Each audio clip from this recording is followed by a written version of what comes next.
Hello, everybody, and welcome to PGS Treks. I am your host, Mmmm, and of course, we have Julian Mushkin with us today. How are you, Julian? I'm doing great, Rita. How about yourself? I'm doing very well. And Julian, we had such a fantastic time at the premiere, which was at 3 a.m. in the morning. Julian, I don't know how I kept my eyes open for that one. I just was not prepared. I thought I would be bright-eyed and bushy-tailed for that one, but I was not. But I managed to stay in there.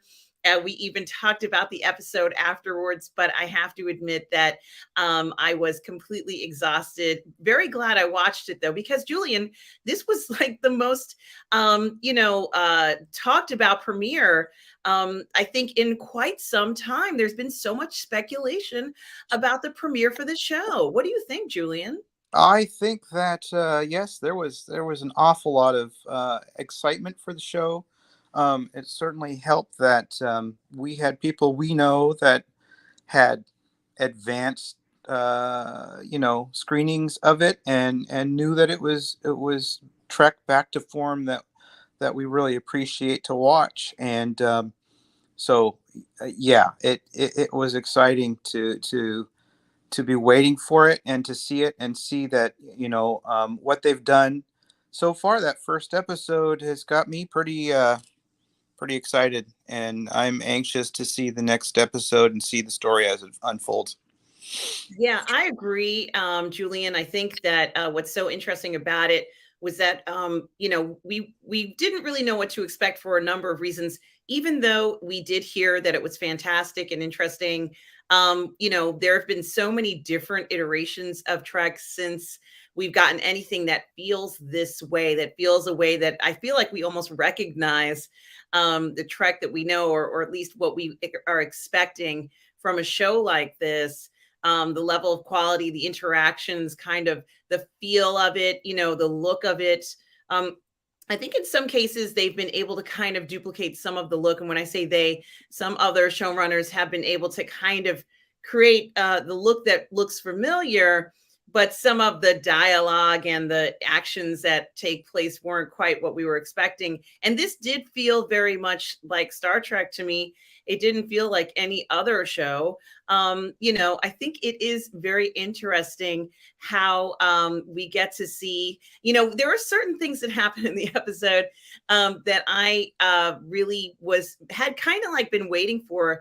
And, it may not be that significant, but there's a scene where, Jean-Luc gets a kiss in the episode. And, I thought that there was some significance to that because we'd had kind of been waiting for him to kind of go on with this relationship. And of course, he's going to go on this relationship with this beautiful woman. And we can kind of see that there's this, he's happy there. It was good to see him happy, right, Julian?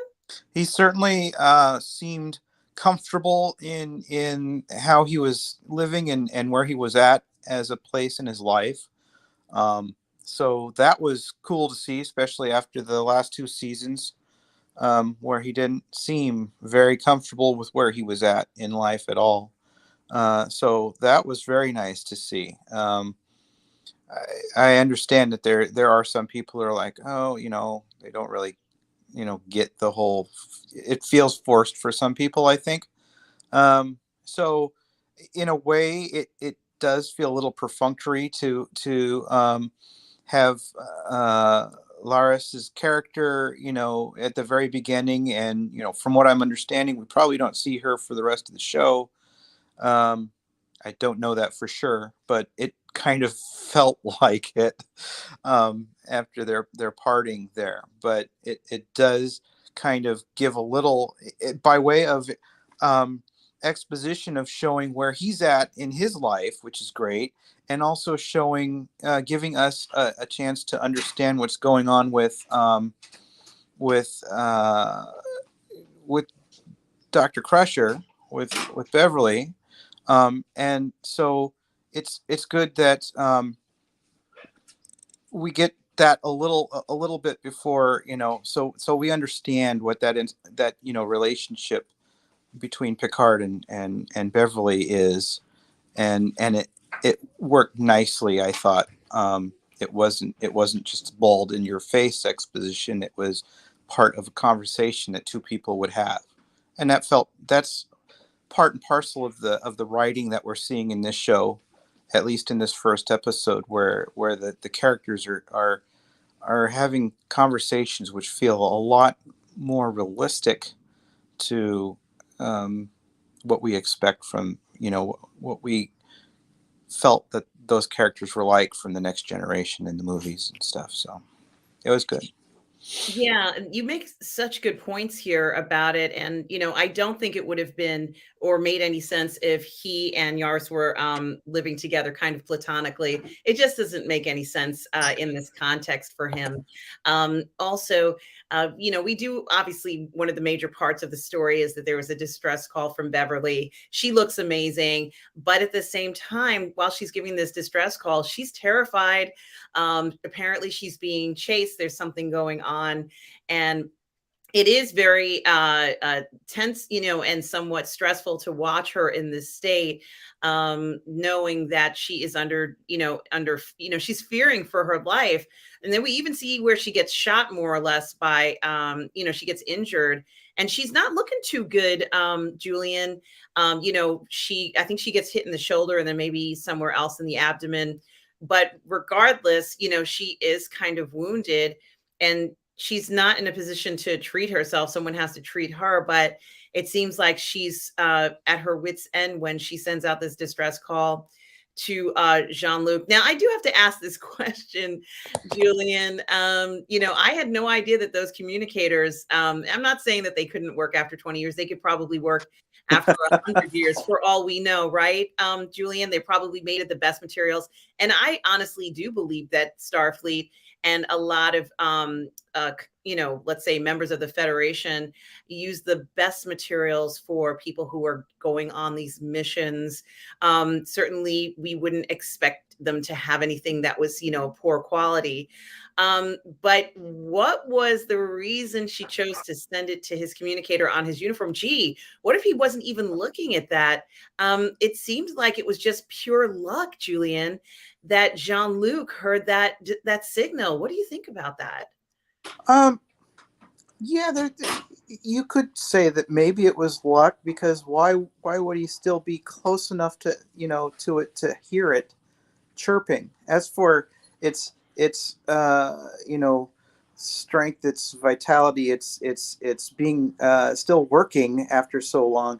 Yes, the materials that they use for a lot of stuff like that, it had to stand up to a lot of wear and tear, and so I had no problem with it still functioning or still being a working piece of equipment. But it is quite. I understand why she sent it there, because of the sensitive nature of the message that she was sending, and knowing that there would be the encoding that she needed for it to be there, and that it perhaps because it's the older communicator, she felt that it wouldn't be picked up by current Starfleet stuff as easily. Perhaps they wouldn't be able to break the encryption. So I guess there's that. I think it is definitely a lucky plot point that he happened to be close enough to hear that chirp, and even then, I mean, how loud is that? He was like over at his desk, and this thing's buried, it's like folded in clothing and sitting in a box. So Yeah, that was yeah. a big ask.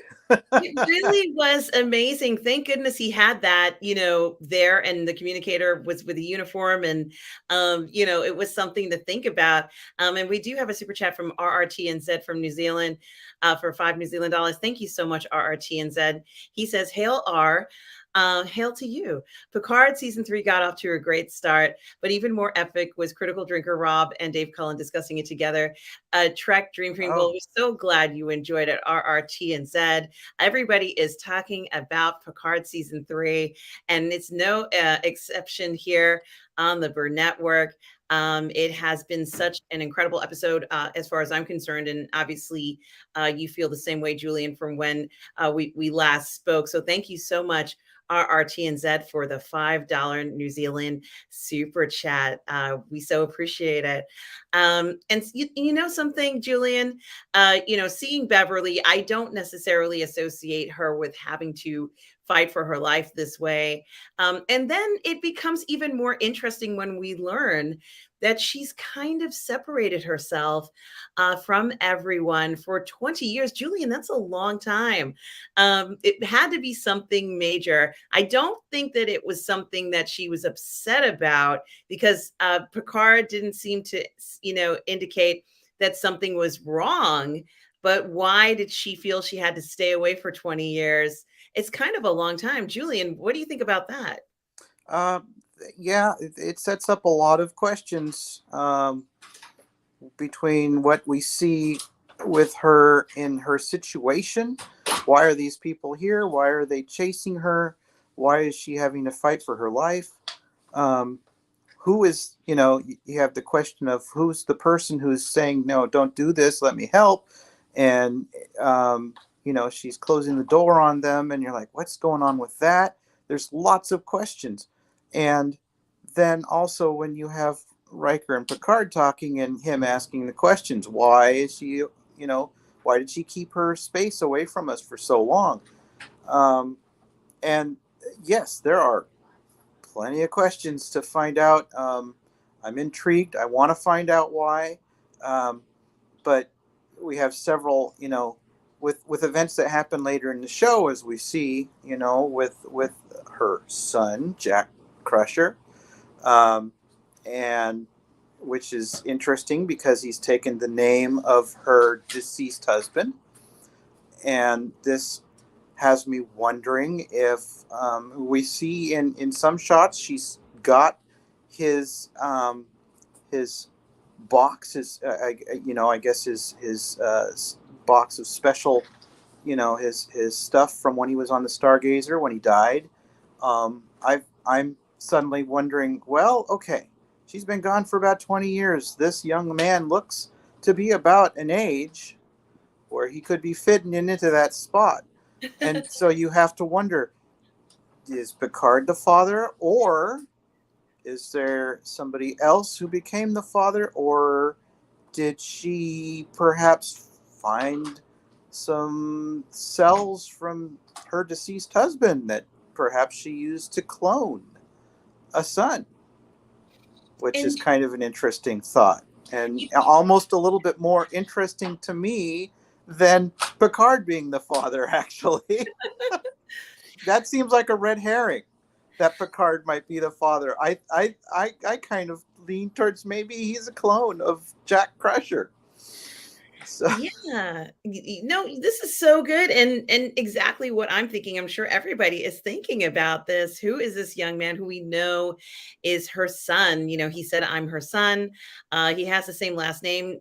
We don't know if he's adopted. We don't know anything like this, right, Julian? Yeah. And then we also see another child in the story. It's not related to the young man. But we see Rafi also looking at what people are assuming is her grandchild. Yes. And I'm guessing that the theme of descendants is going to be a big one for this series going forward. That's going to kind of solidify a lot of what we were hoping for. And I think a lot of what the characters are hoping for in regards to their own progeny, so to speak. So we really don't know if this is Beverly's biological child. We don't know anything about this person. However, we do know that he's the only person who's there. And there's some, you and I talked about these end screenshot scenes, the post episode scenes. And I think even on one of them, or maybe even before that, there's a picture of something that does say, Jake Crusher or something like that. I think it says Jack. Jack, right? Jack Yeah. Crusher. And certainly, this must be the person in question. But yes, it is quite a mystery, and I know that they're going to tell us. I think they could have done us a very good thing by explaining it a little bit more. but perhaps it was the timing wouldn't have been right. We'll find out in the next episode, Julian. But it certainly sets it up for a mystery. And I'm kind of glad if this is, regardless of whether it's, the circumstances of her child, I'm kind of glad that she had someone, let's say, for 20 years since she was kind of separated from some of her closest friends.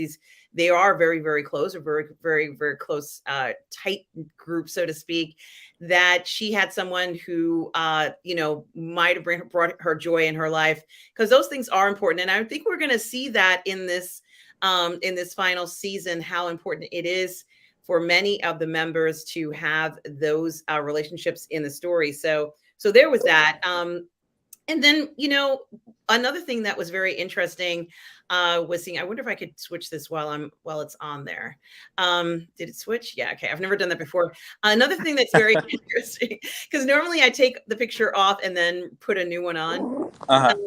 What's very interesting is, of course, once Picard gets this call and his Yaris is like, you got to go and you have to answer this call. And, it almost seems like it's just going to be, he's going to be gone for a day or two, but I think you and I both know it's going to be longer than that, right? It's probably going to be, who knows how long this mission will be, this unofficial mission. And he meets with Riker in a bar, and it's around some special event. Is it called, what is it called? Frontier. Yeah. Week or something like that. Yeah. So kind of like a celebration of the, pushing out into the final frontier, I guess. The mission of the Federation, essentially celebrating what the Federation does, is kind of the feeling I got from it. Yeah. Certainly. And it looks pretty important. It looks like, one of the major holidays, I guess, intergalactic holidays, Julian, that is so important. Clearly, it's being celebrated on Earth and different places. And the timing is good for let's say Riker and for Picard, in the sense of being able to go on, Riker's old ship that he used to be captain of, I guess, and say that they are going to be inspecting the ship as a ruse to get where they need to go. Now, what's also kind of interesting about this, it feels like they just spoke yesterday. Is it just me, Julian, or do you get that feeling between Riker and Picard? Well, I mean, theoretically, because we don't know how long things took in that second season, but we know that they talked in the first season, that they got together for a time, and Riker brought in that fleet to save their bacon. So theoretically, everything that took place in the second season probably is not that far down the road from what happened in the first season. So I don't think it's, they've probably been conversing on and off for since that happened. So yeah, it's more like old friends who haven't seen each other in perhaps a year or maybe months or something like that. But yeah, they're definitely comfortable with getting together, and them conversing together is great stuff. It's some of the best things about the series so far for me. I mean, there's lots of great stuff in this series, but one of the things that's very interesting is Riker mentioning that, it's probably a good thing that he's spending some time away from Deanna and their daughter. I suspect that he may be, I don't know if it's an anniversary or a special date, but maybe he's having issues of, dealing again with the fact about their son who died. It definitely was talked about in the first season, where it had hit them very hard. So maybe he's having issues with that. And Deanna said, you need to get out, and, or you're going to say things that, you might regret. So I don't know, but it sets up an issue that it's, you have to wonder, what is it that he said. There's a situation where Deanna was like, you should go be by yourself for a while or away from us. It's like, what could that be? And is it something that will come back later on in the series? Because most good storytelling, you're only getting stuff that is supposed to advance the story.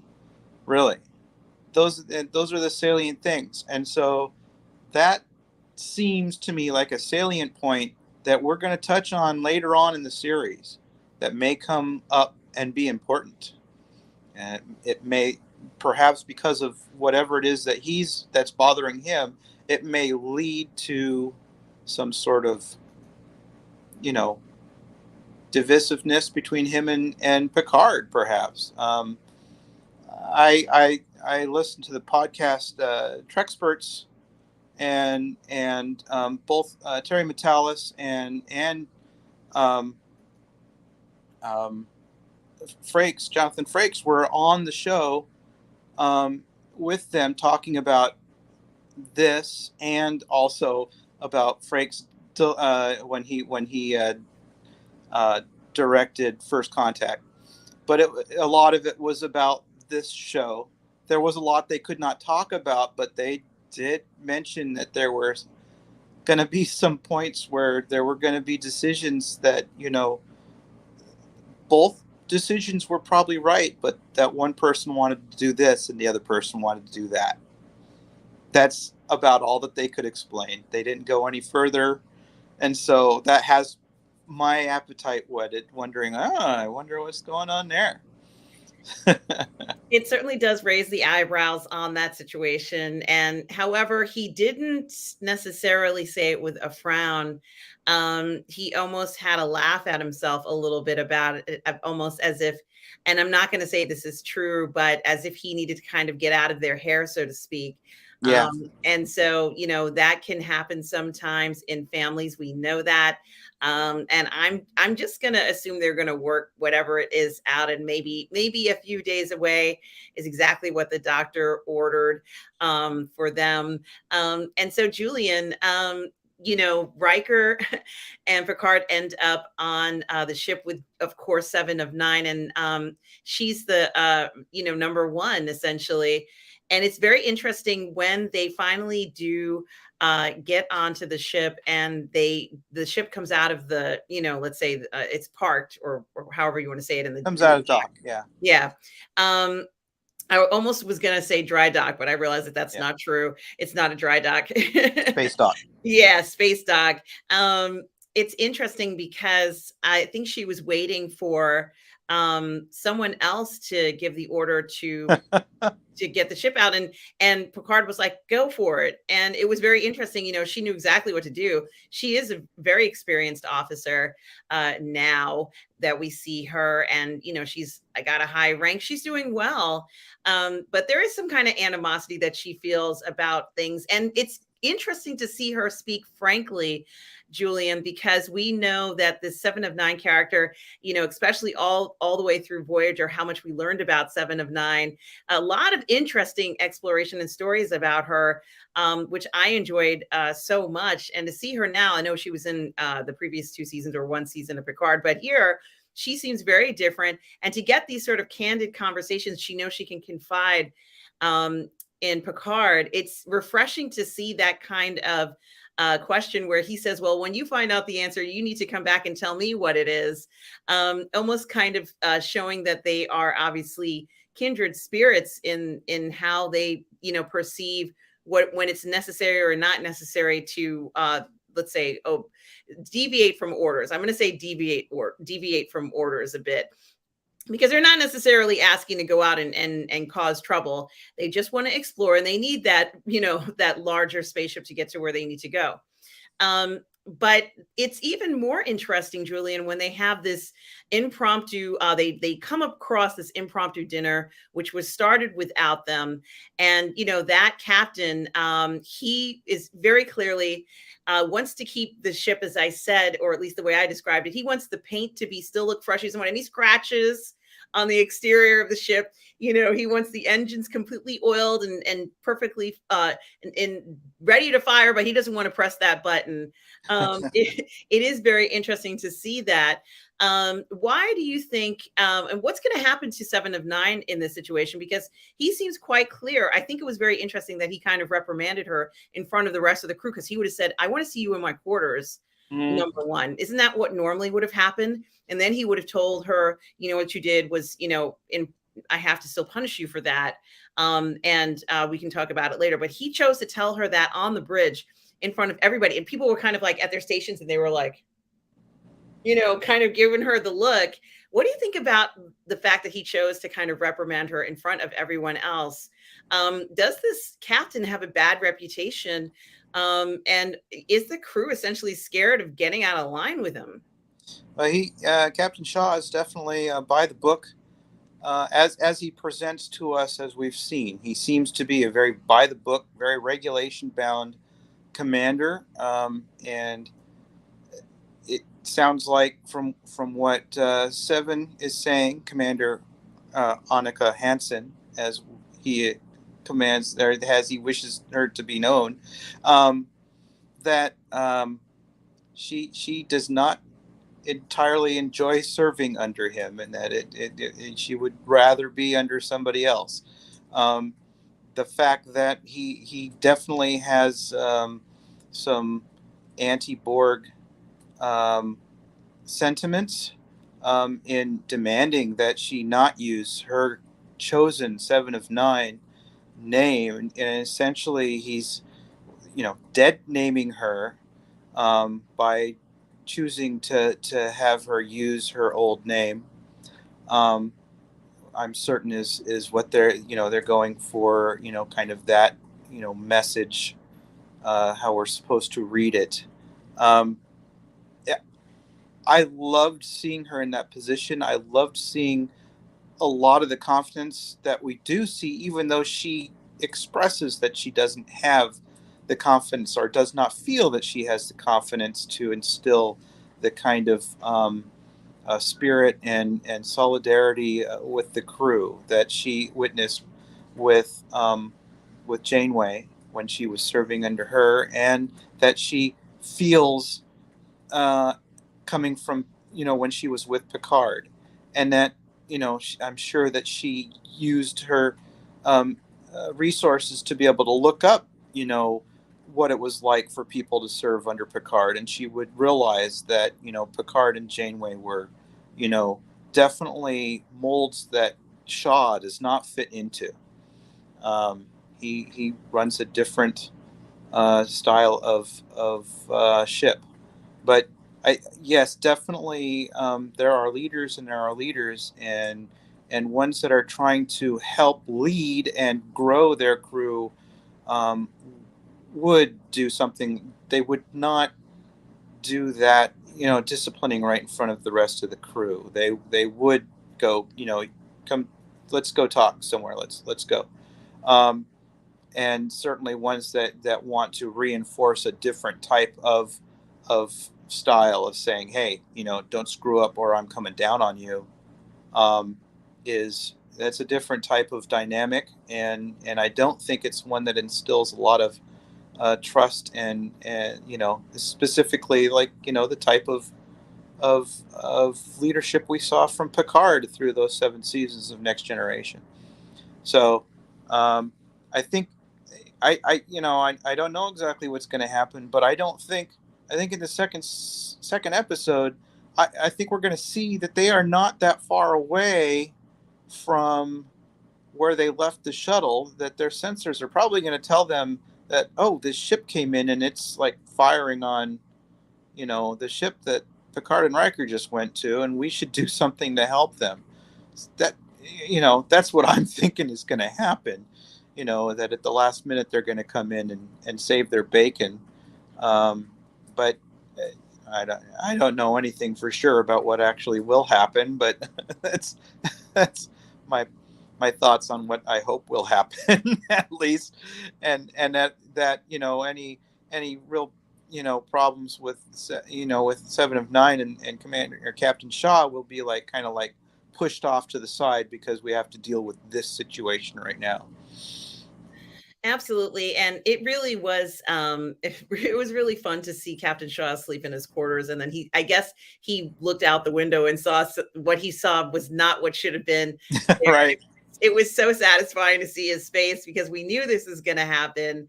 The course of events where, Seven of Nine was going to assist them in getting a shuttle out to where they needed to go. But before we talk about what they discover, after going to, what Picard and Riker discover, I do want to mention something about, although I don't have a picture of Rafi, is that she also kind of has a role in this episode. And, apparently she's like an operative, and she uncovers this, what she believes to be a threat. And it is somewhat of a terrifying image when she has a sense that she's figured it out, that it has something to do with a statue or something like that. What looks like it's in San Francisco near Starfleet headquarters. She sees a terrifying sight. Am I incorrect on that, Julian? I don't know exactly what. I don't know. I missed where that is. All I know is it was some sort of a, new cadet training type thing. I don't know if that was San Francisco on Earth. I don't know that for sure. I have not had a chance to watch again, and it was late when we watched it the other night. Yes, it was late. It was late. I know she said Starfleet Command, but you're right. I have no idea what planet she was at, and I also don't know where that statue was, in location. Yeah, I had an impression that it was a different star system somewhere, but nonetheless, what happens is truly, it was just awful that some sort of portal opens up beneath the building and just swallows the whole thing up as the foundations crumble. It goes down, but worse than that, as it goes through the portal opens up adjacent in the sky above another part of the city and just drops that whole edifice on top of that whole area of the city. The casualties are probably horrendous, and knowing that somebody has this kind of ability to do this that's not a good thing for the Federation at all. Yeah, and also the scale, Julian, and of course you alluded to that, as you described it, it was huge. It was enormous. Whatever was open, whatever was happening in that shot, Julian, it was absolutely terrifying. Seeing it looked like it went down into kind of like a hole, a sinkhole almost, a very, the largest sinkhole you can imagine, only to find another strange portal. Looked like it was a round kind of portal, and it looked like debris dropping down. And I thought, how terrifying. What was, even Rafi was shocked by what she saw. She was kind of desperately trying to get in contact with Starfleet Command, and no one really, it was maybe too late. I don't even know what the circumstances were. I don't know what her position is anymore, but it really was shocking to see that. I was not expecting to see that in this episode because, it was just terrifying. All around Frontier Day, or at least this red statue, the Red Lady. Yeah. Rachel Garrett.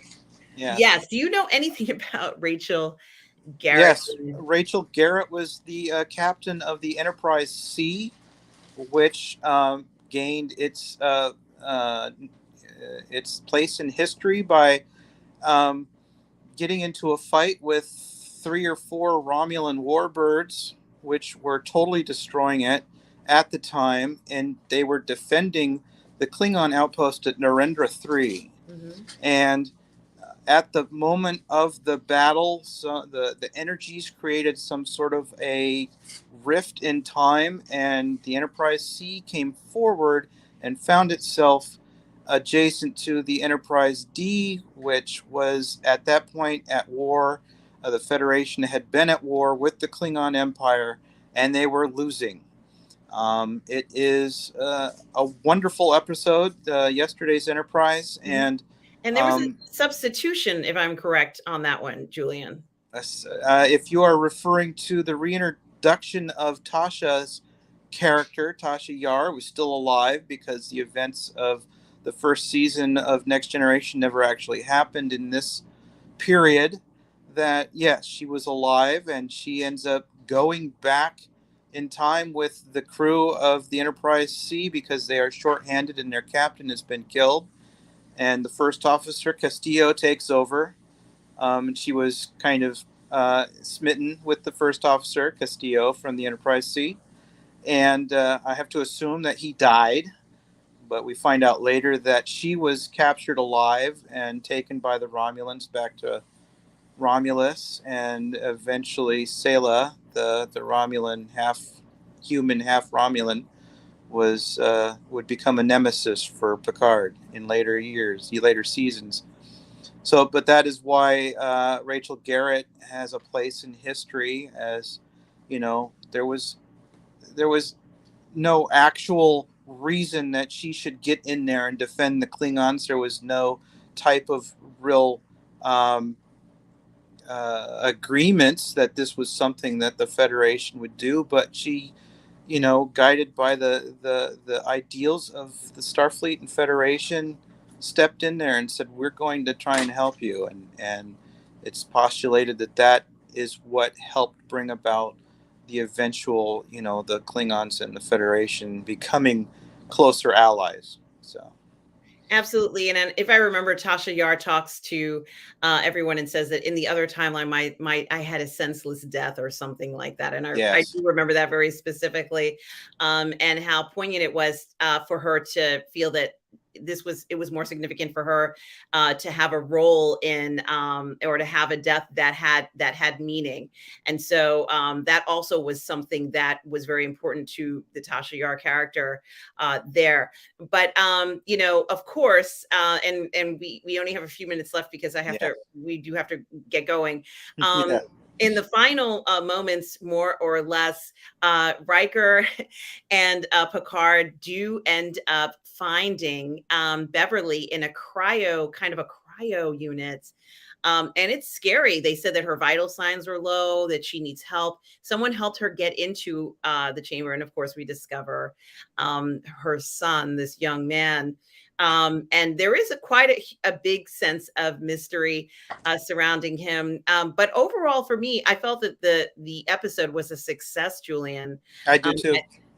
I think that it had a lot of excitement surrounding it. We got a great introduction, certainly a lot of terrifying events happening right away. And I think that it's off to a good start. I think we're going to see, we're going to find out about this young man, Beverly's son, in the next episode. Hopefully Beverly will make it. She didn't seem like she was in the best shape there. And also Rafi, maybe she would have deciphered, and we'll find out exactly. Those are the two things that I absolutely feel like I must know.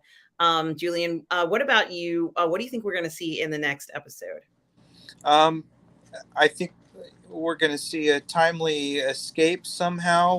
We're going to be introduced to the main bad, probably in the form of Amanda Plummer, who we've seen in the trailers.